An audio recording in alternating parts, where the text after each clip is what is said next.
بسم الله الرحمن الرحیم. د ټولو ناول خو فواد خان ته د عمرې ډېره مبارکي وایم. ټول لالا راسره ولاړ دی، عابد صاحب راسره ولاړ دی، جنید خان دی.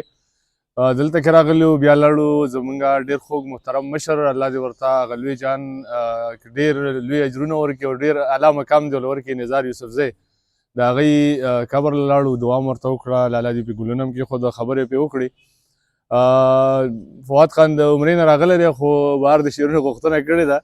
نو دغه دوه شعر دي، نزار یوسفزی ته ډالۍ وي، د هغوی روح ته یې ډالۍ وي، او بیا به فواد خان د شعرونه وامه چې سر نه تر خپو ګل دی، سر نه تر خپو ګل دی، او یار د لیدو ګل دی، او دا چې درغلی دی نن، دا چې درغلی دی نن یا فرښتو ګل دی.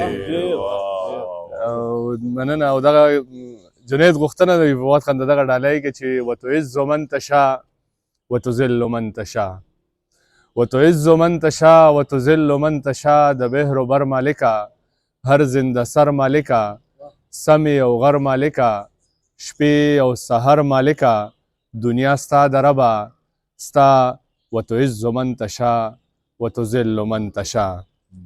د ګل ښکلا کې ته یې، مست خندا کې ته یې، غم او جړا کې ته یې، تیارې رڼا کې ته یې، ذات ته خور شوی په هر خوا، وتعز من تشاء وتذل من تشاء.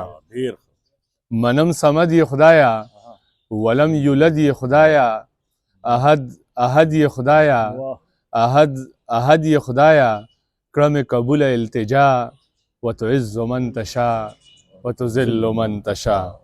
او شپه د هلال دی ربه، تارک مشال دی ربه، په زړه یې سوال دی ربه، عجب یې حال دی ربه، لاس یې نیولي په دعا، وتعز من تشاء وتذل من تشاء. او دغه دوه شعر د لالا ته ډالۍ وي چې ستوري د اسمان یو خو خبر نه یو، ستوري د اسمان یو خو خبر نه یو، ښکلي د جهان یو خو خبر نه یو، او موږ نه خپل تاریخ داسې هیر شوی دی، موږ افغانان یو خو خبر نه یو.